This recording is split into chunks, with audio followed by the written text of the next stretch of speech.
Law of attraction, பிரபஞ்ச ஈர்ப்பு விதி, பிரபஞ்ச சக்திகளை உறிஞ்சுவது எப்படி, இதை அடிப்படையாக வச்சு நிறைய மெடிடேஷன், தியானங்கள், மேனிஃபெஸ்டேஷன், வேறு வேறு டெக்னிக்னு எக்கச்சக்கமாக நிறைய பேர் பேசிகிட்டே இருக்காங்க. இதெல்லாம் நிறைய பேர் செய்கிறாங்க. ஆனால் பலருக்கு நடக்கிறதில்ல, சிலருக்கு நடக்குது. அப்போது எவ்வளோ சின்சியராக நாங்கள் பண்ணாலுமே இது ஏன் நடக்க மாட்டேங்குது அப்படின்னும்போது அதுக்கான காரணங்கள், நம்ம ஒரு ஆண்டனா மாதிரி இருந்தால் தான் சிக்னலை ரிசீவ் பண்ண முடியும். அப்போ நம்மக்கிட்ட என்ன ஃப்ளா, என்ன குறை இருக்குது அப்படின்றது, அதை பற்றி ஒரு முக்கியமான விஷயம் பார்ட் 1ல் ரொம்ப டீட்டெயில்டாக நம்ம பேசிட்டோம். இது அடுத்த ஸ்டெப்பு. இன்னும் கொஞ்சம் உங்களை நம்பி டீப்பாக அதில் இறங்கி ஒரு 27 கேள்வி நமக்குள்ளே கேட்கப்பட வேண்டிய கேள்வி. அந்த ஷேடோ மேன், நிழல் மனிதனோட நம்ம எப்படி உறவாடி அவனை வெளியே கொண்டு நம்ம ஃப்ரெண்ட் ஆக முடியும், அதன் மூலமாக பிரபஞ்ச சக்திகளையும் வெற்றிகளையும் நம்ம எப்படி ஈர்க்கிறது அப்படின்றத பற்றி அடுத்த வீடியோவில் சொல்கிறேன்னு சொல்லியிருந்தேன். இந்த வீடியோவில் பேச போகிறேன். பார்ட் 1 வீடியோ பார்க்காதவங்க மேலே லிங்க் கொடுக்குறேன், அதில் பாருங்கள். இந்த வீடியோவோட இறுதியிலையும் அதோட லிங்க் இருக்கும், பாருங்கள். இப்போ ஷேடோனா என்ன அப்படின்றத மேலோட்டமாக தெரிஞ்சுக்கிட்டு நம்ம அதுக்கு அடுத்த லெவலில் போகலாம். இந்த வீடியோ பார்த்துட்டே வாங்க, முடிச்சுட்டு நீங்கள் ஃபஸ்ட்டு இதை பாருங்கள், இல்லை அதை பார்த்துட்டு கூட நீங்கள் இந்த செகண்ட் பார்ட்டை பார்க்கலாம். சரி, நிழல் மனிதன் அப்படின்னா என்ன? ஷேடோ அப்படின்னு இங்கிலீஷில் சொல்கிறாங்க. அதாவது ஷேடோ ஆஃப் அ செல்ஃப், நம்மளுடைய சுயத்தின் நிழல். நமக்கு எப்படி நிழல் விழுதோ வெளிச்சத்தில் போகும்போது, வெயிலில் போகும்போது, அந்த மாதிரி நம்மளுடைய ஆன்மாக்கு ஒரு நிழல் விழுது. எப்போவுமே எல்லாத்துக்குமே 2 பக்கம் இருக்கும், 2 விஷயம் இருக்கும். இப்போ வெளி உலகத்தில் நம்ம காமிக்கிற உருவம், பேச்சு, நடத்தை, நிறைய விஷயங்கள் நம்ம ஒரு முகமூடி போட்டுட்டு, மாஸ்க் போட்டுட்டு தான் நம்ம இருக்கிறோம். 99% நம்ம அந்த மாஸ்கோட தான் வெளி உலகத்தில் இருக்கோம். இப்போ நம்மளுடைய சுயம் அப்படின்றது வேறையாக இருக்குது, அது உள்ளுக்குள்ளே இருக்குது. இதனால என்ன பிரச்சனைகள், இது எப்படி எங்கேருந்து உருவாச்சு அப்படின்னா ஒரு சின்ன ஒரு உதாரணம் சொன்னோன்னா உங்களுக்கு புரிஞ்சிடும். டீட்டெயிலாக வேணும்னா ஃபர்ஸ்ட் பார்ட்டில் பாருங்கள்.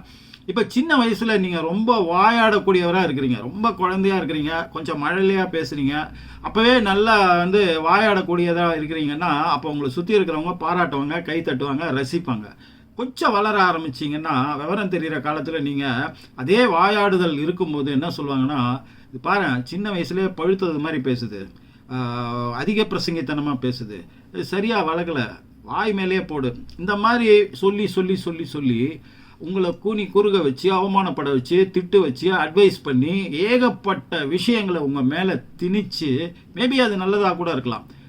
அதன் மூலமாக அப்படிப்பட்ட ஒரு நபரை நீங்கள் உள்ளுக்குள்ளே போட்டு அமுக்கி ஓரளவுக்கு மேலே வளரும்போது உங்களுக்கே விவரம் தெரிஞ்சு சொசைட்டியில் மற்றவங்களோட வெளி உலகத்தில் நம்ம இப்படி இருக்கிறது நம்மளை சரியாக நம்ம இமேஜை ப்ரொஜெக்ட் பண்ண இது யூஸ் ஆகாது, நம்மளை ஒரு நல்ல ஒரு ஆளாக இந்த சொசைட்டியில் காமிக்கிறதுக்கு இது பயன்படாது அப்படின்ற ஒரு உணர்வு ஏற்பட்டு நீங்கள் அதை உள்ளுக்குள்ள அமைச்சு ஒரு போர்வை, ஒரு முகத்திரையை, ஒரு முகமூடியை உங்களுக்கு போட்டுக்கிட்டு வெளியில், இது பயிற்சி ஆக ஆக ஆக ஆக இந்த முகமூடி தான் உங்களுடைய நிஜமான சுய விழிப்புணர்வு நிலை அப்படின்னு நீங்கள் ஒரு தப்பாக நினச்சிட்டு இருக்கீங்க. அது கிடையாது. உங்களுடைய சுயம் என்பது வேறு.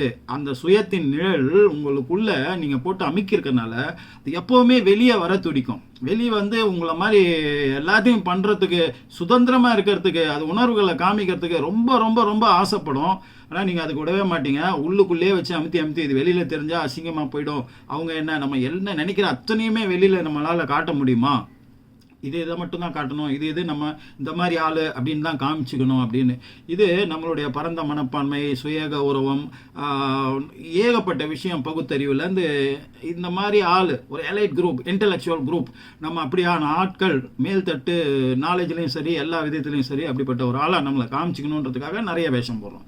இப்போ உள்ளுக்குள்ளே இது சிறைப்படுத்தப்பட்டு அமுக்கிக்கிட்டே இருக்கிறதுனால அவன் பயங்கர கோவத்தில் இருப்பான். அவன் பேர் தான் நிழல் மனிதன், ஷேடோ. அவன் பயங்கர கோவத்தில் இருப்பான். இப்போ இந்த உதாரணம் சொன்னதிலே நீங்கள் வாயாடுதல் அப்படின்ற விஷயத்தை இது பண்ணிவிட்டு அப்புறம் நீங்கள் ஒரு புரிதல் அது தப்பு தான், இப்படி தான் இருக்கணும்னு நீங்கள் மாறிட்டு தான் நினைக்கிறீங்க இல்லையா? இப்போ நீங்கள் பெரிய ஒரு ஆஃபீஸில் ஒர்க் பண்ணுறீங்க, ஒரு ப்ரெசன்டேஷன் ஒன்று பண்ணணும், அதை உங்ககிட்ட கொடுக்குறாங்க. அப்போ ஒரு நபர், உங்களுடைய மேலதிகாரியோ கூட ஒர்க் பண்ணுற கொழிக்கோ உங்ககிட்ட சொல்கிறாங்க, ரொம்ப கம்மியாக பேசு, டைம் ரொம்ப கம்மியாக தான் கொடுத்துருக்குறாங்க, ஸ்லைட்ஸ் நிறைய இருக்குது, அதனால் கொஞ்சம் கம்மியாக பேசு, அதுக்கு ஸ்லைட்ஸ்லேயே நீ வார்த்தைகளை கம்மியாக போட்டுக்கிட்டேன்னா பேச்சும் கம்மியாக வரும் அப்படின்னு சொல்லும்போது தேவையில்லாமல் அவர் மேலே கோவப்படுவீங்க. அவர் ஒரு நல்லதுக்காக தான் சொன்னார், உங்களுக்கும் ஒரு நல்ல நோக்கத்தோடு தான் சொன்னார். உங்களை எந்த தாழ்வு பண்ணணும்னோ கேவலப்படுத்தணும்னோ எதுவுமே சொல்லலை. ஒரு அந்த அந்த ஜாப் கிடைக்கணுன்றதுக்காகவும் கிளையண்ட்டை சாட்டிஸ்ஃபை பண்ணணுன்றதுக்காகவும் ஒரு நல்ல விஷயத்த உங்களுக்கு அலர்ட்டாக ஒரு ஜாக்கிரதை உணர்வோடு அவர் சொல்லும்போது நீங்கள் கோவப்படுவீங்க. அவருக்கும் புரியாது, சுற்றி இருக்கிறவங்களுக்கும் புரியாது. இதெல்லாம் முடிஞ்சு அதுக்கப்புறம் எல்லாரும் கேட்பாங்க, ஏன் தேவையில்லாமல் அவர் மேலே கோவப்பட்ட? உங்களுக்கே ஒரு மாதிரி இருக்கும், ஏன் நம்ம கோவப்பட்டோம், அவர் நல்ல விஷயம் தானே சொன்னாருன்னு. காரணம் உங்களுக்கு மட்டுமே தெரியும், ஆனால் நீங்கள் மறைக்கிறீங்க. இப்போ தான் அந்த ஷேடோன்ற விஷயம் வந்து வெளியே வருது.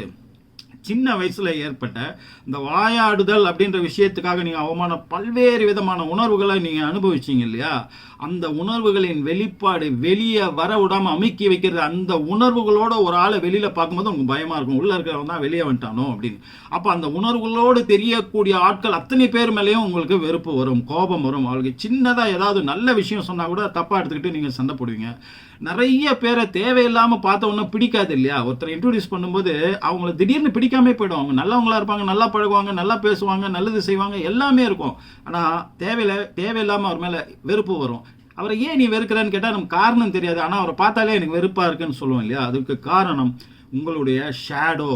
அந்த ஷேடோ மேனுக்கு அவனுக்கு பிடிக்கலன்னா யாரையுமே உங்களுக்கு பிடிக்காது. அவன் தான் உங்களை உள்ளே இருந்து வழி நடத்துகிறான். அவன் படி நீங்கள் நடக்கிறது. அவன் தான் உங்கள் தலையெழுத்தை நிர்மாணிக்கிறான். அவன் தான் உங்கள் நல்ல நேரம் கெட்ட நேரத்தை தீர்மானிக்கிறான். அவன் தான் உங்களை அதிர்ஷ்டசாலியா துரதிர்ஷ்டசாலியான்றது நிர்மாணிக்கிறான். உங்களுக்கு அதிர்ஷ்டத்தை கொண்டு போகிறவனும் துரதிர்ஷ்டத்தை கொண்டு போகிறவனும் அவன் தான். உங்கள் மனசாட்சியாக இருப்பவனும் அவன் தான். இப்படி ஏகப்பட்ட விஷயம் நம்ம பேசி கன்ஃபியூஸ் பண்ணுறோம் இல்லையா? இது எங்கே இருக்குது, இது எங்கே இருக்குது, அதிர்ஷ்டம் எங்கே இருக்குது, மனசாட்சி எங்கே இருக்குது, விதி எங்கே இருக்குது அப்படின்னு இது அத்தனைக்குமான விஷயத்தை கையில் வச்சுட்டு இருக்கவன் உங்களுடைய நிழல் மனிதன். சின்ன வயசுலேருந்து நீங்கள் போன வருஷம் வரைக்கும், போன மாதம் வரைக்கும் உங்களுக்கு ஏற்பட்ட அனுபவங்கள், நீங்கள் குழந்தையா பிறக்கும்போதே அவனும் பிறக்கிறான். உங்களுடைய அனுபவங்களோடய அவனும் வளர்றான். நம்ம அனுபவங்கள் நம்மளுடைய சுய விழிப்புணர்வு நிலை செல்ஃப் கான்சியஸை உருவாக்குது அப்படின்னு நம்ம நினச்சிட்டு இருக்கோம். அது பாதி தான் கரெக்டு. ஆனால் அதனோட மிச்ச பாதியை பயன்படுத்திக்கிட்டு அதனோட பாதிக்கப்பட்ட பகுதியை ஆளை உருவாக்கப்பட்டு வளர்ப்போம் தான். நம்ம வளர வளர நம்ம கூடவே அவனும் வளர்றான். ஆனால் என்ன ஒன்று, நம்மளை மாதிரி 1000 மடங்கு சக்தியோடையும் பவரோடையும் ஏகப்பட்ட விஷயங்களோடையும் அவன் வளர்றான்றது தான் உண்மை. ஏன்னா அவன் அமுக்கப்பட்டு நிராகரிக்கப்பட்ட அந்த வேதனை, அந்த உணர்வின் உச்சத்தில் எரிமலை மாதிரி இருப்பான்.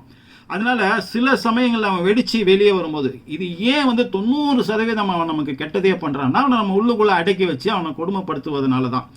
இப்போ சில சமயங்களில் உங்களுக்கு உயிருக்கு பிரச்சனையாக வரும்போதோ, வாழ்க்கைக்கு மிகப்பெரிய சிக்கல் வரும்போதோ, அவன் திடீர்னு வெளிப்பட்டு உங்களுடைய உள்ளே இருக்கிற டேலண்ட்டை வெளியே கொண்டாந்து அந்த சுச்சுவேஷன்லேருந்து தப்பிக்கிறதுக்கு உங்களுக்கு பயன்படுவான். இதுக்கு பார்ட் 1ல் நிறைய சொல்லிட்டோம். நம்ம சாதாரணமாக 100 மீட்டர் ஓடும்போது எவ்வளோ ஸ்பீடாக ஓடுவோமோ, ஒரு நாய் துரத்தும் போது எவ்வளோ ஸ்பீடாக ஓடுவோம், 10 பேர் கத்தியோட துரத்தும் போது எவ்வளோ ஸ்பீடாக ஓடுவோம், அவ்வளோ ஸ்பீடாக ஓடியக்கூடியவங்க முன்னாடியே ஏன் ஓடலை? இப்போ வாழ்க்கைக்கான பிரச்சனை வரும்போது நம்மள அறியாமல் அவனை அலோவ் பண்ணுறோம். அவன் வெளியே வரும்போது ஒரு பிரம்மாண்டமான பிரமிக்கத்தக்க சக்தியை உங்களுக்கு கொடுக்குறான். ஒரு ஹஸ்பண்ட் இறந்துட்டாரு, அதுக்கப்புறம் குடும்ப நாசமாக போய்டுன்றதுல ஒரு பெண், அவள் அப்பாவி, சாது, ஒன்றும் தெரியாத மக்கு அப்படிலாம் பேர் வாங்கியிருந்தவ திடீர்னு விஸ்வரூபம் எடுத்து ஒரு வேலைக்கு போய் சிங்கிள் மதராக அவங்க பசங்களை போராடி வளர்த்து ஆளாக்கி டாக்டரா, இன்ஜினியரா, வக்கீலா, மிகப்பெரிய ஆட்களை ஆளாக்குன சிங்கிள் மதர் கதையெல்லாம் நம்ம படிச்சிருக்கோம் இல்லையா? எங்கேருந்து வந்தது அவங்களுக்கு அந்த பவர்? இதெல்லாம் பற்றி விரிவாக நம்ம பார்ட் 1ல் பேசியிருக்கோம். இப்போ இந்த ஷேடோ மண்ணை நீங்கள் இருக்கிறத உணரணும், அவனை ஒத்துக்கணும், அவனை ஏற்றுக்கணும், அவனை வெளியே கொண்டு வந்து அவனோட உறவாடி அவனோட நட்பாக இருந்து உனக்கு நான் ஃப்ரீடம் கொடுக்குறேன், உன்னை லவ் பண்ணுறேன், நீ என்னோட நண்பன், இல்லை என்னுடைய தகப்பன், என்னுடைய குழந்தை, ஏதோ ஒரு உறவுகள் சொல்லி அவனை நம்ம பூஷிக்கணும், அவனை புகழணும், அவனுடைய பெருமைகளை பேசி அதன் மூலமாக அவனுடைய சக்திகளை நம்ம அடையும் போது மிகப்பெரிய வெற்றிகள். இந்த பிரபஞ்ச ஈர்ப்பு விதி ஒர்க் அவுட் ஆகும். நீங்கள் பிரபஞ்ச சக்திகளை ஈர்க்க முடியும். இப்போ ஷேடோ மேனை உள்ள அழுத்தி வைக்கும்போது என்ன நடக்குது, அவனை நம்ம சொல்கிற மாதிரி ரிலீஸ் பண்ணும்போது என்ன நடக்குது, ரெண்டும் மிக மிக மிக முக்கியமானது. இப்போ உள்ளேயே நம்ம அழுத்தி வைக்கும்போது நமக்கு என்ன ஆகும்னா, நம்மளை பற்றின ஒரு தாழ்வு மனப்பான்மை, லோ செல்ஃப் எஸ்டீம், அதாவது ஒரு எல்லாரையுமே குறைகளாக பார்க்குற மாதிரி நம்மளை அதை விட குறைகளாகவே பார்க்கறது, நம்மளால் முடியாது அப்படின்றத நம்புறது. இதன் மூலமாக மற்றவங்க மேலே ஒரு பொறாமை, ஒரு வெறுப்புணர்வு, ஒரு சாடிசம், அவங்க துன்பப்படுறதை பார்த்து நமக்கு ஒரு இன்பம்.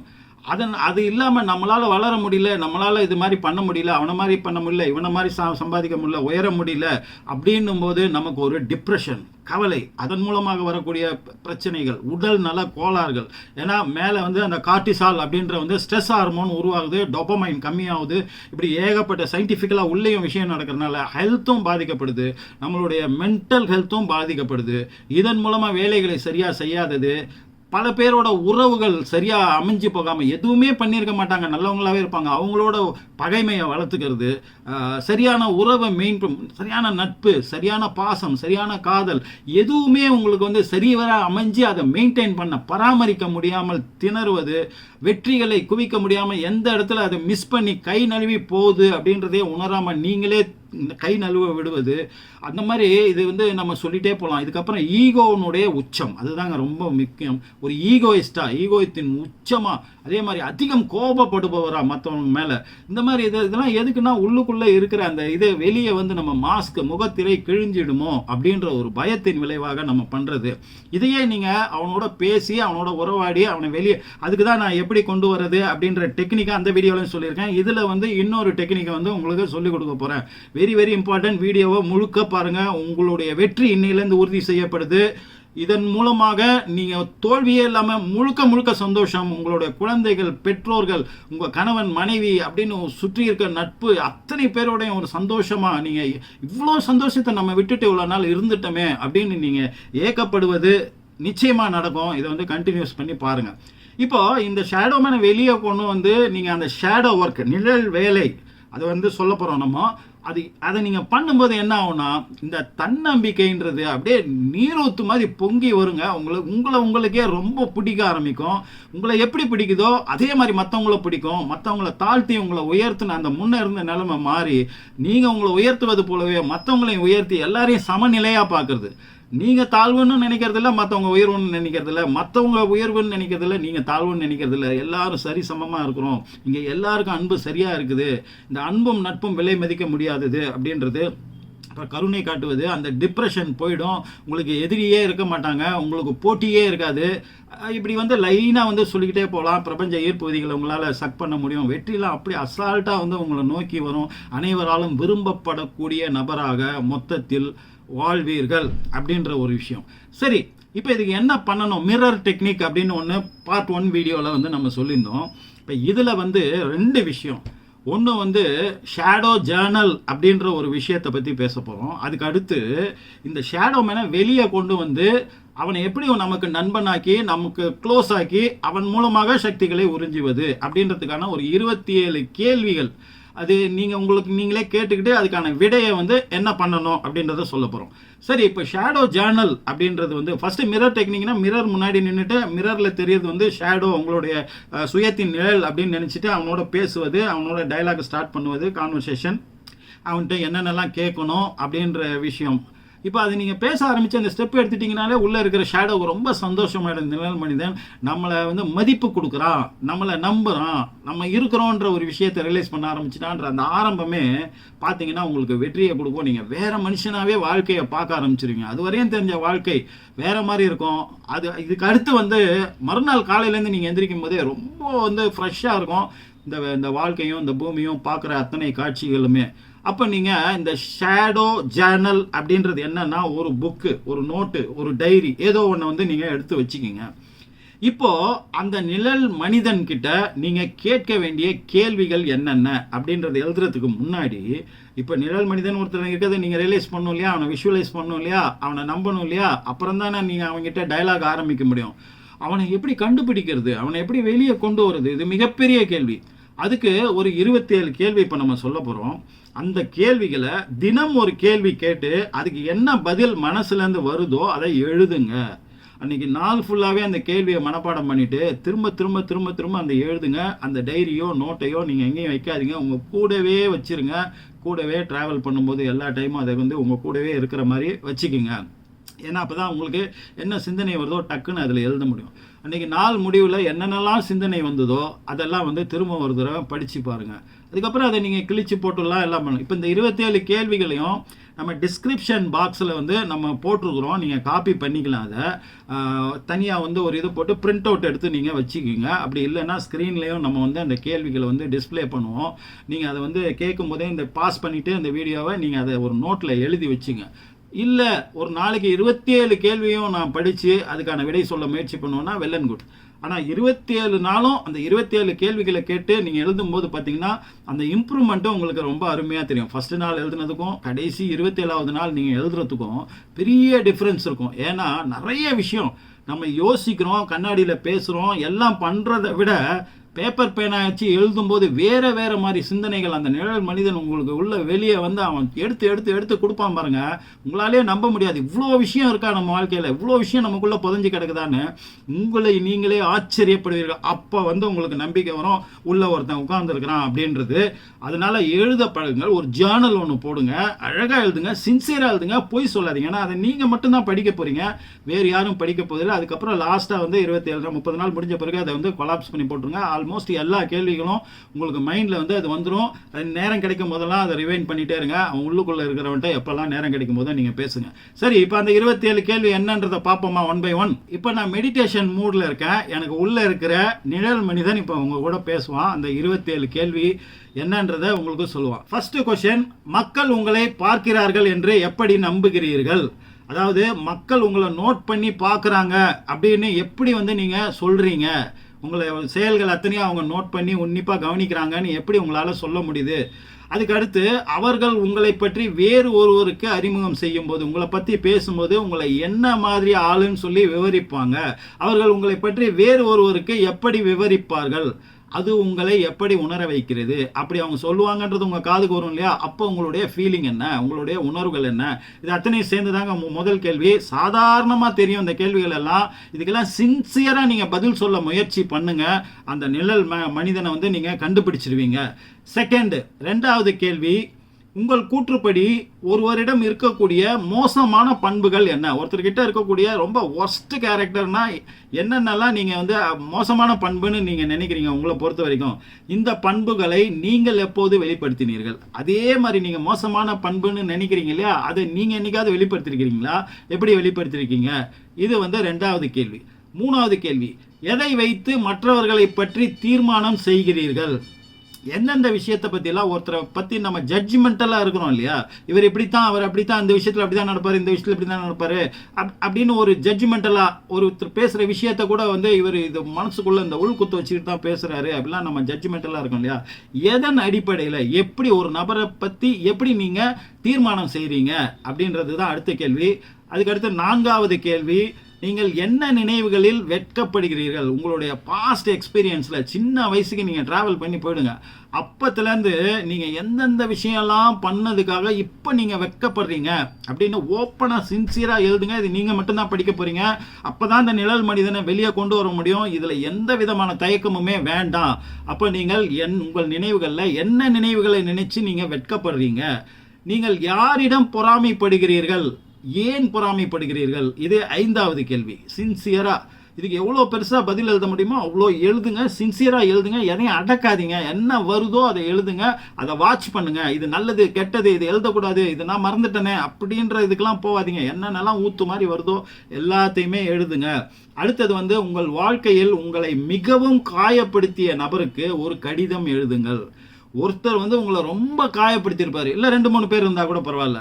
அப்படிப்பட்டவருக்கு நீங்கள் ஒரு கடிதம் எழுதுங்க. ஏன் என்னை காயப்படுத்துனீங்க? நான் இப்படி தானே நடந்து உங்கள் சைடு உள்ள நியாயங்களை சொல்லி, இல்லை அவர் சைடு உள்ள நியாயங்களை சொல்லி, ஏதோ ஒன்று நியாயமாக என்ன ஃபீலிங் உங்களுக்கு வருதோ அந்த மாதிரி உங்களை காயப்படுத்திய நபருக்கு நீங்கள் ஒரு கடிதம் எழுதுங்க. அது உங்கள் கோபத்தை எவ்வளவு வேணால் காமிக்கலாம், ஆதங்கத்தை எவ்வளோ வேணால் காமிக்கலாம், நியாயத்தை எவ்வளோ வேணால் காமிக்கலாம். அதை சின்சியராக மட்டும் எழுதணும். மேலும் நீங்கள் சொல்ல விரும்பும் அனைத்தையும் அவரிடம் சொல்லுங்கள். ஒன்று விடாத எல்லாத்தையும் அவர்கிட்ட என்னென்ன சொல்லணுமோ எல்லாம் சொல்லுங்கள். இதுதான் முக்கியமாக உங்களுடைய சுயத்தின் நிழல் ரொம்ப உங்களை விரும்பி வெளியே வெடித்து வரத்துக்கு அப்படியே துடிக்கும். நம்ம என்ன உள்ளே போட்டு அமுக்கியிருந்தோமோ அதை அந்த டாப்பிக்கை டச் பண்ணுறான் இவன் அப்படின்னு சொல்லிட்டு உங்களை மிகவும் பயமுறுத்துவது எது? இது 7வது கேள்வி. இந்த பயத்திலிருந்து உங்களை பாதுகாப்பாக வெளிப்படுத்தும் சில வழிகள் யாவை? இந்த கேள்வி புரியுது இல்லையா? உங்களை எப்போவுமே உங்கள் லைஃப்பை பற்றின பயம், இல்லை வேறு விஷயங்கள் மீதான பயம், அது எது உங்களை பயமுறுத்திக்கிட்டே இருக்குது? சரி, அந்த பயத்துலேருந்து நீங்கள் வெளியே வரணும்னா பாதுகாப்பாக என்ன நடந்தால் நீங்கள் வெளியே வருவீங்க? ரொம்ப ரொம்ப இம்பார்ட்டண்ட்டான கேள்விங்க அது. இது உங்களுடைய ஷேடோ மேனுக்கு, நிழல் மனிதனுக்கு நீங்கள் சொல்ல வேண்டிய விஷயம். இதுதான் என்னை பயமுறுத்திட்டு இருக்கு, இதுலேருந்து வெளியே போகணும்போது அவன் பண்ணுவான் உங்களுக்கு. அதுக்கப்புறம் பாருங்கள், பிரமாதமான வழிகள், அந்த விஷயங்கள் எல்லாமே பளிச்சு உங்களுக்கு நடக்கும் இந்த ப்ராக்டிஸை முடிச்சதுக்கப்புறம். அடுத்தது 8வது, என்ன உணர்ச்சிகள் பொதுவாக உங்களில் மோசமானதை வெளிப்படுத்துகின்றன? இது ஏன் நடக்கிறது என்று நினைக்கிறீர்கள்? கேள்வியை நல்லா உள்ள வாங்கிக்கோங்க. என்ன உணர்ச்சிகள்? உணர்ச்சிகள்னா பல்வேறு விதமான உணர்ச்சிகள் இருக்கு இல்லையா? கோபம், ஆதங்கம், வெட்கம், சிரிப்பு, அழுகை, சோகம்னு ஏகப்பட்ட உணர்வுகள். இதில் எது உங்களில் மோசமான, உங்களுக்குள்ள இருக்கிற மோசமான விஷயத்தை டக்குன்னு வெளியே கொண்டு வரும். இப்போ நம்ம சொன்னோம் இல்லையா, தேவையில்லாமல் அந்த கொஷின் பண்ணதுக்கு அவர் மேலே கோவப்பட்டார் ஒருத்தர்னு, இந்த மாதிரி நிறைய நம்ம வெளிப்படுத்துவோம். அது ஏன் பண்ணோன்னே நமக்கு தெரியாது. அப்போ என்ன உணர்ச்சி வரும்போது இந்த மாதிரி மோசமான இதை நீங்கள் வெளிப்படுத்துறீங்க, அதை ஐடென்டிஃபை பண்ணுங்க. ஷார்ப்பாக அது என்னன்றதை பாருங்க. இது ஏன் நடக்குது அப்படின்னு ஒரு கேள்வி கேட்டு பதில் எழுத முயற்சி பண்ணுங்க. அங்கே தான் அந்த நிழல் மனிதனை சொக்காயை பிடிச்சி நம்ம வெளியே கொண்டு வர போகிறோம். பயந்துட்டு உள்ள அடங்கி கட்டிக்கு வச்சிருக்கிறான் இல்லையா, அவனுக்கு ஒரு நம்பிக்கையை கொடுத்து நீ வா வெளியே அப்படின்னு சொல்லக்கூடிய கேள்வி இது. நீங்கள் கடைசியாக எப்போது சுயநாச வேலை செய்து கொண்டீர்கள்? 9 செல்ஃப் சப்பட்டேஜ் அப்படின்வாங்க. செல்ஃப் டிஸ்ட்ரக்டிவ் வேலை. நம்ம செய்கிற வேலை நமக்கு படுகுழியை தோண்டிடும். நம்மளே நமக்கு குழி பறிக்கிற மாதிரியான ஒரு விஷயம். திடீர்னு பைத்தியக்காரத்தனமாக அந்த மாதிரி ஒன்று பண்ணுவோம். நிறைய எக்ஸாம்பிள் இருக்குது. நிறைய பேருக்கு விதவிதமாக நடக்கும் அவங்களுக்கு ஏற்ற மாதிரி. அந்த மாதிரி கடைசியாக நீங்கள் அந்த மாதிரி ஒரு செயலை முட்டாள்தனமாக எப்போ செய்தீங்க? அந்த நேரத்தில் நீங்கள் எப்படி உணர்ந்தீங்க? நீங்கள் எப்படி ஃபீல் பண்ணீங்க? அதை நடக்கும்போது, அதை செய்யும்போது இந்த நடத்தைக்கு என்ன காரணம்னு நீங்க நினைக்கிறீங்க? இப்படி நீங்க நடந்துட்டதுக்கு காரணம் என்னவா இருக்கும்னு அப்ப தேடல் அங்கதான் ஆரம்பிக்குது இல்லையா? நிழல் மனிதனின் தேடல்.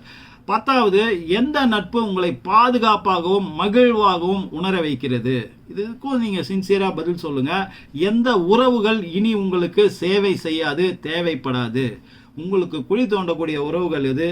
உங்களை பாதுகாப்பாகவும் மகிழ்ச்சியாகவும் வச்சிருக்கிற உறவு, நட்பு எது அப்படின்ற கேள்வி சின்சியராகவே எதுக்கும் ஆன்சர் பண்ணுங்க. அடுத்தது, மற்றவர்கள் உங்களை பற்றி என்ன புரிந்து கொள்ள வேண்டும் என்று நீங்கள் விரும்புகிறீர்கள்? இது புரிஞ்சிக்கவே மாட்டேன்றான்பா, என்ன நான் என்ன சொல்றேன், அவன் என்ன பண்றான், இப்படிலாம் பேசணும் இல்லையா? தயவுசெய்து என்ன புரிஞ்சிக்கோ அப்படின்னு சொல்றோம் இல்லையா? அப்போ இந்த புரிதல்ன்றது என்ன? நீங்க என்ன, உங்களை பத்தி என்ன மற்றவங்க புரிஞ்சிக்கணும்னு நினைக்கிறீங்க அப்படின்றதையும் நீங்க எழுதுங்க. அதுக்கடுத்து, நீங்கள் முன்பு கூறிய சில பொய்கள் என்ன? நீங்க வாழ்க்கையில லாஸ்ட்லேருந்து, அதாவது பொய்னா எல்லா பொய்யும் வேண்டாம், ரொம்ப முக்கியமான பெரிய பொய்களாக இருக்கிற மாதிரி செலக்ட் பண்ணி எழுதுங்க. நீங்கள் முன்பு கூறிய சில பொய்கள் என்ன அப்படின்னு சொல்லுங்க. அடுத்து 13, குழந்தை பருவத்திலிருந்தே உங்கள் மோசமான நினைவு என்ன? சைல்ட்ஹுட் மெமரிஸ் அப்படின்னு சொல்லுவோம் இல்லையா? நம்ம சொன்னோம் இல்லையா, குழந்தை பருவத்தில் நீ நிறைய அசிங்கப்பட்டிருப்பீங்க, அவமானப்பட்டிருப்பீங்க, சில சமயம் பாராட்டு, சந்தோஷம், அவார்டெல்லாம் வாங்கியிருப்பீங்க, ரொம்ப நல்ல பையன், நல்ல ஹேபிட் உள்ள பையன் கூட நிறைய இதெல்லாம் கிடச்சிருக்கும். பட் 90% உங்களுக்கு அட்வைஸும் திட்டம் கண்ட்ரோலும் தான் கிடச்சிருக்கும் இல்லையா? அதுலேயே உங்களுடைய மோசமான நினைவு, உங்களுக்கு எது எதெல்லாம் ஞாபகம் இருக்கோ அதை எழுதிட்டே வாங்க. இங்கே தான் நீங்கள் ஆச்சரியப்பட்டு போவீங்க. நீங்கள் எழுதிக்கிட்டே வரும்போது ஏகப்பட்ட விஷயங்கள், இன்றைக்கி ஒன்று எழுதுறீங்கன்னா நாளைக்கு ஒன்று, நாளைக்கு ஒன்று, அப்படி நிறைய நீர்வூத்து மாதிரி வந்துக்கிட்டே இருக்கும். அது உங்களாலேயே நம்ப முடியாது. உங்கள் குழந்தை பருவத்திலிருந்தே இந்த நினைவாற்றல் அல்லது பிற நிகழ்வுகளின் விளைவாக உங்களிடம் உள்ள மோசமான குணநலன் என்ன? அப்போ இந்த மோசமான நினைவு என்ன? அது நடந்ததுக்கு நம்மளுடைய மோசமான குணநலன் எதுவும் காரணமாக இருந்ததா? அந்த நினைவாற்றலை கொண்டு வரத்துக்கு நீங்கள் பார்க்கணும் குழந்தை பருவத்திலேருந்தே. இன்னைக்கு அதுலேருந்து நீங்கள் மாறி இருக்கலாம், அன்னைக்கு அதை நம்ம பண்ணது தப்பு அப்படின்றத உணர்ந்து அந்த மாதிரி குணநலன் என்னவா இருக்கும், எது எதுன்னு ஐடென்டிஃபை பண்ணுங்க. அதுக்கு அடுத்து, உங்கள் பெற்றோரின் சிறந்த குணநலன்கள் என்ன? அவர்களின் மோசமான குணநலன்கள் என்ன? உங்கள் பேரண்ட்ஸ், அப்பா அம்மாவை பற்றி ஜென்யூனாகவே மற்றவங்க கிட்ட சொல்கிறது வேறு, உயர்வாக தான் நம்ம சொல்லுவோம். ஆனால் நமக்குள்ள சில கோபங்கள் இருக்கும். அது சின்ன வயசுலேருந்து நம்மளை கண்ட்ரோல் பண்ணி நம்ம ஒன்று செய்யணும்னு நினைப்போம். நம்ம ஸ்போர்ட்ஸுக்குள்ளே போய் பெரிய ஆள் ஆகணும், கிரிக்கெட்டில் நினைப்போம், நம்மளை வலுக்கட்டாயப்படுத்தி படிக்க வச்சுருப்பாங்க. சிலது அது அட்வைஸ், அது நம்ம வாழ்க்கையின் முன்னேற்றத்துக்காகன்னு நினச்சிக்கிட்டு அவங்க சொல்லியிருப்பாங்க. இதனால் நிறைய பாதிப்பு உணர்வுகள் உங்களுக்கு இருந்திருக்கலாம், இல்லை நல்ல விதமாக கூட மாற்றிருக்கலாம். அவங்க இப்போ படிப்பு வரலையா, சரி ஸ்போர்ட்ஸில் போ, அதுக்கு நான் என்ன சப்போர்ட் பண்ணுமோ அவனுக்கு பண்ணுறேன், அந்த மாதிரியும் பண்ணியிருப்பாங்க. எதுவாக இருந்தாலுமே உங்கள் பெற்றோரின் சிறந்த குணநலன்கள் என்ன? உங்களை பொறுத்த வரைக்கும் மற்றவங்க கிட்ட அவங்க நடந்துக்கிறதை வச்சு நீங்கள் சின்ன வயசுலேருந்து பார்த்தது, அவங்களுடைய கெட்ட குணம், மோசம், எங்கள் அப்பா என்ன இருந்தாலும் அவர் அப்படிப்பட்ட குணம் இருக்கு அவருக்கு, அதை ஒத்துக்கிட்டு தான் ஆகணும் அப்படி நம்ம நினைக்கிறோம் இல்லையா? அந்த இது என்ன? அதுக்கு அடுத்து, அதிர்ச்சி சம்பவம், ட்ராமா அப்படின்வாங்க. சின்ன வயசில் திடீர்னு நம்மளால் கிரகிச்சிக்க முடியாத, இந்த குழந்தை பருவத்தினுடைய வயசுக்கு ஏற்ற மாதிரியான விஷயம் இல்லாமல் அதை மீறின விஷயம் ஒன்று நடக்கும்போது அதை ஏற்றுக்க முடியாத அதிர்ச்சி மனநிலை ஒன்று வரும் இல்லையா? இந்த மாதிரி அதிர்ச்சி சம்பவம் ஏதாவது நடந்திருக்கா? அப்படி நடந்திருந்தா, அப்படி நடக்கும்போது நீங்கள் என்ன உணர்ந்தீங்க?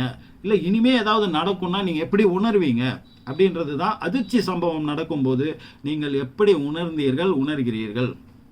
அதுக்கடுத்து உங்கள் சுய விழிப்புணர்வு நினைவை ஏற்படுத்துவது எது? நீங்கள் வந்து இப்போ செல்ஃப் கான்சியஸ்னஸில் இருக்கிறோம், நமக்கு வந்து எல்லாம் புரியுது, நம்ம தான் செய்கிறோம், நம்மளுடைய விழிப்புணர்வு மனநிலை அப்படின்னு இருக்குது அப்படின்னு நம்ம நினைக்கிறோம் இல்லையா, அதை ஏற்படுத்தக்கூடியது எது அப்படின்றத நீங்கள் சொல்லணும். நீங்களோட மாஸ்கெல்லாம் கழட்டி வச்சுட்டு சுய விழிப்புணர்வு நிலையில் தான் நம்ம இருக்கிறோமா, அப்போ அதை ஏற்படுத்துவது எது அப்படின்ற கேள்வி வரும்போது தான் நிழல் மனிதன் நாங்கள் விடையாக வருவோம்.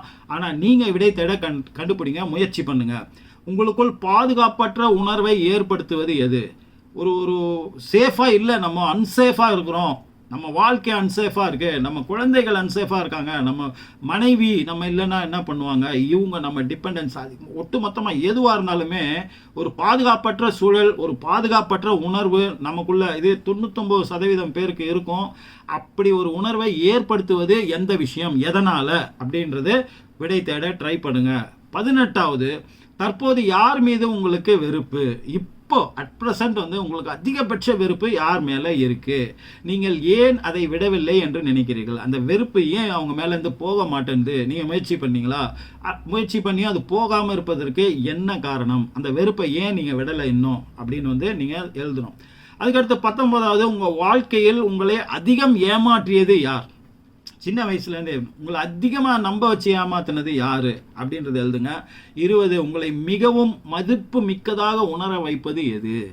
நீங்கள் நிறைய குவாலிட்டிஸ் உங்களுக்குள்ளே இருக்குதுன்னு நினச்சிட்டு இருப்பீங்க, அதுலேயே உங்களை மற்றவங்க கிட்ட மதிப்பை கூட்டுவதாக, எனக்குள்ளே இருக்கிற மதிப்பான விஷயம் இவங்ககிட்டலாம் இல்லை ஆனால் என்கிட்ட இருக்குது, ஆனால் என்ன புரிஞ்சிக்க மாட்டேன்றேன் அப்படின்னு சில விஷயம் நம்ம நினச்சிட்டு இருப்போம் இல்லையா, அந்த மாதிரியான விஷயம் மதிப்பு மிக்கதாக நீங்கள் உணர்வது, உங்களை உணர வைப்பது எது அப்படின்றது. அதுக்கடுத்து மற்றவர்களிடம் நீங்கள் காணும் ஒரு நற்பண்பை விவரிக்கவும். நீங்கள் எல்லார்கிட்டையும் பொதுவாக வந்து இந்த ஒரு விஷயம் தான்ப்பா என்கிட்ட இல்லை, இது அவங்ககிட்ட இருந்ததுப்பா அப்படின்னு ஒரு விஷயத்தை பற்றி நீங்கள் ஏக்கமாக சொல்லுவீங்க. இது வந்து எனக்குள்ளே வரவே மாட்டேங்குது, அது எனக்கான விஷயம் இல்லை, என் இயல்பில் வரமாட்டேங்குது, பட் அவனுக்கு அது இருக்குது அப்படின்னு நம்ம ஒரு விஷயம் வந்து உங்களுக்கு ரொம்ப பிடிச்ச ஒரு நல்ல பண்பு ஒன்று இருக்கும். அந்த குவாலிட்டி அதை மற்றவங்க கிட்ட பார்க்குறது உங்ககிட்ட இல்லாதது, அந்த குணம் வந்து என்ன? உங்கள் தனிப்பட்ட முக்கிய மதிப்புகள் என்ன? அந்த மதிப்புகள் உங்களுக்குள் ஏன் முக்கியம்? சில விஷயம்லாம் நம்ம வேல்யூ பண்ணுவோம் நிறைய, இது நான் விட்டு கொடுக்க முடியாது, என்ன இருந்தாலும் இதை விட்டு கொடுத்தா தான் வாழ்க்கையில் முன்னேற முடியும் அப்படின்னா அது தேவையில்லை, இதை நான் மதிப்பு மிக்க தான் நினைக்கிறேன், சில விஷயத்தை நான் விலை மதிப்பு இல்லாமல் நினைக்கிறதுன்னு சில விஷயம் லைஃப்பில் வச்சுருப்பீங்க இல்லையா, அது என்னென்ன விஷயம்? நீங்கள் குழந்தையாக இருந்தபோது உங்கள் பெற்றோர் அல்லது பாதுகாவலர்கள், கார்டியன் முக்கிய மதிப்புகள் என்ன? நீங்கள் குழந்தையா இருந்தப்போ உங்களை பார்த்துக்கிட்ட பேரண்ட்ஸு இல்லைன்னா கார்டியன் கிட்ட வளர்ந்தீங்கன்னா அவங்களுடைய மதிப்பு என்ன, மதிப்பாக நீங்கள் நினைக்கிற விஷயம்லாம் என்ன? நீங்கள் எப்படி சில விஷயத்த மதிப்பு வாய்ந்ததாக நினைக்கிறீங்க, எதுக்காக அதை விட்டு கொடுக்க முடியாதுன்னு, அந்த மாதிரி அவங்க மதிப்பு வாய்ந்ததை எதையாவது நினைக்கிறாங்களா? உங்கள் சொந்த மதிப்புகள் உங்கள் பெற்றோர் அல்லது பாதுகாவலரிடமிருந்து எவ்வாறு வேறுபடுகிறது? அப்போ நீங்கள் வேல்யூவாக நினைக்கிறதுக்கும் அவங்க வேல்யூவாக நினைக்கிறதுக்கும் என்னென்ன? இது கான்ட்ராஸ்டாக இருக்கா, இது ஒத்து போதா, சின்க்ரோனைசிட்டியில் சின்க்ரோனைஸ் ஆகுதா, இது ரெண்டும் ஒரே மாதிரி இருக்கா இல்லை வேறுபட்டிருக்கா, ஆப்போசிட்டாக இருக்கா இல்லை ஒன்றா இருக்கா அப்படின்றதுக்கும் ஒரு சின்ன ஒரு ஆராய்ச்சி, ஒரு விடை தேடுங்க. அதுக்கு அடுத்தது 24வது, உங்கள் வாழ்க்கையில் எந்தெந்த தருணங்கள் நீங்கள் உங்களை மிகவும் கடினமானவராக உணர்ந்தீர்கள், ஏன்? நீங்கள் நிறைய கடினமானவராக, சில இடத்துலலாம் கொஞ்சம் கருணை இருந்திருக்கலாம், கொஞ்சம் அப்படி இலகி வந்திருக்கலாம், கொஞ்சம் இறங்கி போய் பேசியிருக்கலாம், சில இடத்துல அப்படியே ஸ்டிஃபாக வந்து இருந்துட்டு இருப்பீங்க, அப்புறமா ஃபீல் பண்ணுவீங்க, சே கொஞ்சம் விட்டு கொடுத்து போயிருக்கலாம், பேசியிருக்கலாம், பண்ணியிருக்கலாம் அப்படின்னு. அந்த மாதிரியான உங்கள் வாழ்க்கையில் எந்தெந்த நேரத்துலலாம் எந்தெந்த சிச்சுவேஷனில் நீங்கள் கடினமானவராக அப்படி வந்து உணர்ந்தீங்க, நடந்துக்கிட்டீங்க, ஏன் அப்படி நடந்துக்கிட்டீங்க? அடுத்தது 25வது கேள்வி, தோல்வியை எப்படி வரையறுக்கிறீர்கள்? உங்களை பொறுத்தவரையும் ஃபெயிலியர்னா என்ன? இந்தந்த இடத்துல இந்தந்த மாதிரி நடக்கிறது தான் ஃபெயிலியர், உங்களுடைய லெவலில் ஃபெயிலியர் தோல்வினா என்ன அப்படின்றதுக்கான விடை இது பண்ணுங்கள். தோல்வி உங்களை எப்படி உணர வைக்கிறது? ஒவ்வொரு முறை தோற்று போகும்போதும் நீங்கள் என்ன மாதிரி ஃபீல் பண்ணுறீங்க, இதுக்கு காரணம் என்னன்னோ இல்லை வேறு மாதிரி என்னென்ன மாதிரி உணர்வுகள் உங்கள்கிட்ட வெளிப்படுது? தோல்விக்கு பயப்படுகிறீர்களா? அப்போ ஃபெயிலியர் வந்துடும் பயப்படுறீங்களா? வந்துட்ட பிறகு ஐயோ இதுக்கப்புறம் என்ன பண்ணுறதுன்னு அப்படி பயப்படுறீங்களா? இந்த மாதிரி தோல்வியை நினைத்து நீங்கள் பயப்படுகிறீர்களா? அப்படியானால் ஏன் பயப்படுறீங்க, அதுக்கு என்ன காரணம் அப்படின்றத எழுதுங்க. நீங்கள் 26வது, நீங்கள் சலிப்படையும் போது உங்கள் நேரத்தை என்ன செய்வீர்கள்? நீங்கள் டிப்ரெஸ்டாக இருக்கும்போது, மனசோர்வாக இருக்கும்போது, வேலை செய்யவே மூடு இல்லாத போது, ஒரு மாதிரி தனிமையில் வெறுப்பாக இருக்கும்போது, அப்போ நீங்கள் என்ன செய்வீர்கள், என்ன செய்ய வேண்டும் என்று உங்களுக்கு விருப்பம்? உனக்கு என்ன செய்ய மிகவும் விருப்பம் அந்த நேரத்தில் அப்படின்றத நீங்கள் ஒவ்வொருத்தருக்கும் ஒரு ஹேபிட் இருக்கும், ஒரு இது இருக்கும் இல்லையா, உங்களுக்கு என்ன அப்படின்றத கண்டுபிடிக்க ஆரம்பிங்க. லாஸ்ட் அண்ட் ஃபைனல் கொஸ்டின் 27வது, நீங்கள் தவிர்க்க முயற்சிக்கும் எதிர்மறை உணர்ச்சிகள் உள்ளதா? Negative feelings. நீங்கள் இதை தவிர்க்கணும், இந்த நெகட்டிவிட்டி என்கிட்டேருந்து போகணும் அப்படின்ற ஒரு ஃபீலிங்கான உணர்வுகள் இருக்குதா அப்படின்னா ஏன் அது வந்துச்சு, ஏன் அப்படி நீங்கள் ஃபீல் பண்ணுறீங்க அப்படின்றத வந்து தெளிவாக வந்து ஒரு விளக்கத்தோட ஒரு அர்த்தத்தோட வந்து நீங்கள் கண்டுபிடிக்கணும். இந்த 27 கேள்விகள் இதை கேட்டு முடிச்சுட்டு ஒரே நாள்லே 27 கேள்விக்கும் நீங்கள் விடை எழுத முயற்சி பண்ணாலும் பண்ணலாம். ஆனால் அதை 27 நாள் வந்து நீங்கள் பண்ணணும். அதுக்கப்புறம் வந்து இதை 9 பிரித்து 3 நாளைக்கு 27க்கு அப்புறம் 3 நாட்கள் 30 நாள் திரும்ப வந்து விடை தேட விடை எழுத நீங்கள் முயற்சி பண்ணணும். கடைசி 31வது நாள் வந்து இது அத்தனையும் ஒரு முறை படிச்சுட்டு இது எல்லாத்தையும் டெஸ்ட்ராய் பண்ணிவிடுங்க. முடிஞ்சு போச்சு. அதுக்கு முன்னாடி அதுக்கப்புறம் நீங்கள் கண்ணாடி முன்னாடி நின்றுட்டு அந்த மிரர் டெக்னிக்கை நீங்கள் ஃபாலோ பண்ணுங்கள். அதாவது கண்ணாடியில் தெரிவது உங்களுடைய நிழல் மனிதன், உள்ளுக்குள்ளே இருக்கிற மனிதன் தான் வெளியே கொண்டு வந்து எதிர்க்க நிப்பாட்டியிருக்கோம் அப்படின்னு நினச்சிக்கிட்டு அவனோட ஒரு டயலாக், ஒரு உரையாடலை ஆரம்பிங்க. உன்னை நான் இப்போ புரிஞ்சுக்கிட்டேன், உன்னை பற்றி நான் நிறைய யோசிக்கிறேன், இப்போலாம் நீ ரொம்ப அன்பானவன், ரொம்ப வந்து வலிமை உள்ளவன், என் மீது பாசமாக உள்ளவன், நீ என்னை விட்டு கொடுக்கவே மாட்ட, உன்னை நான் உள்ளே வச்சு பூட்டி இருந்ததுக்காக நான் மன்னிப்பு கேட்டுக்கிறேன், இன்னையிலேருந்து நீ ஃப்ரீடம் அப்படின்னு சூதிங்கான வேர்ட்ஸு, அவனுக்கான நல்லா ஃபீல் பண்ணுற மாதிரி அவன் நல்லா ஃபீல் பண்ணுற மாதிரியான நிறைய வார்த்தைகள். அதுக்கப்புறம் உன்னுடைய உணர்வுகள் அத்தனையும் செவி கொடுத்து கேட்டுட்டேன், அதுக்கு நான் மதிப்பு கொடுக்குறேன், அதுக்கு நான் மரியாதை கொடுக்குறேன், அதெல்லாமே வந்து ஒத்துக்கிறேன் நான். இப்போ இதெல்லாத்தையும் சரி பண்ணி நீ எனக்குள்ளே வந்து இறங்கி என்னை வலிமையாக்கி இந்த பிரபஞ்ச சக்திகளையும் வெற்றிகளையும் சுற்றி இருக்கிறவங்க அத்தனை பேரும் என்னை விரும்புகிற மாதிரியான ஒரு விஷயத்தையும் நீ எனக்குள்ளே செய்யணும் அப்படின்றத வந்து அவனோட ஒரு டயலாகை வந்து நீங்கள் பேச ஆரம்பிங்க. அதுக்கப்புறம் நீங்கள் நேரம் கிடைக்கும் போதெல்லாம் எது நடந்தாலுமே அவனை கொஞ்சம் ஞாபகம் வச்சுங்க. டேய் பையா, டேய் தம்பி, இந்த மாதிரி நடந்துச்சுடா, நீ தான் பண்ணதா, சும்மா அது உள்ளுக்குள்ளேயே நீங்களே ஃபீல் பண்ணிக்கலாம். யாரும் இல்லாதப்ப தனியாக நீங்கள் வந்து பேசிக்கலாம், அது அவனோட பேசுகிற மாதிரி. அப்படி ஒரு ரிலேஷன்ஷிப்பை நீங்கள் ஒரு பர்சனலாக ப்ரைவேட் லைஃப் ஒன்று நீங்கள் உருவாக்கி அவனோட வாழ ஆரம்பிங்க. வெற்றி எப்படி வந்து இதை பற்றி மற்றவங்க கிட்ட நான் இப்படி பேசுகிறேன், இப்படி பண்ணுறேன், இப்படி வாழ்கிறேன் அப்படின்றதெல்லாம் எதுவும் வந்து டிஸ்கஸ் பண்ண வேண்டாம். அது உள்ளே இருக்கிற நிழல் மனிதனுக்கு பிடிக்காது. ஒரு ப்ரைவேட் வாழ்க்கை, அவனுடைய ப்ரைவேசியில் யாருமே உள்ளே வரக்கூடாது, உங்களை தவிர யாரையுமே அலோவ் பண்ண மாட்டாங்க. அப்படிப்பட்ட ஒரு விஷயத்தை உருவாக்குங்க. இந்த 27 கேள்விகளை ஃபஸ்ட்டு சின்சியராக கேட்டு இந்த பயிற்சியிலேருந்து வெளியே வாங்க, மிரர் பயிற்சிக்கு போங்க, அதை பண்ணுங்கள். இது முடிஞ்ச வரைக்கும் உங்கள் குழந்தைகளுக்கும் நீங்கள் பண்ணுறதுக்கு கற்றுக் கொடுங்க. தைரியமாக, ரொம்ப இன்ட்ரெஸ்டாக இது பண்ணி முடிச்சு இன்னிலேருந்து என் வாழ்க்கையை வந்து திசை மாறி வேறு லெவலில் பொற்காலத்தை நோக்கி போகுதுன்ற நம்பிக்கையோடு இதை பண்ணுங்கள். எனக்கு நடந்தது, அது உங்களுக்கும் நடக்கும். இதை உங்களுக்கு நடந்தால் உங்கள் நண்பர்களுக்கும் இதை வந்து ரெக்கமெண்ட் பண்ணுங்கள். இந்த வீடியோவை ஷேர் பண்ணுங்கள், இந்த சேனலை சப்ஸ்கிரைப் பண்ணுங்கள். அடுத்து ஒரு நல்ல தகவல், இந்த நிழல் மனிதனோட பேசக்கூடிய இரவில் நீங்கள் எப்படி உரையாடணும், எப்படி பேசணும், அவன் என்ன உங்களுக்கு சொல்லணும் அப்படின்றத மைண்டில் ஏற்றுறதுக்கான ஒரு ஆடியோ, ஒரு விஷயம் வந்து வெரி வெரி முக்கியமான ஒரு வீடியோவாக நான் அதை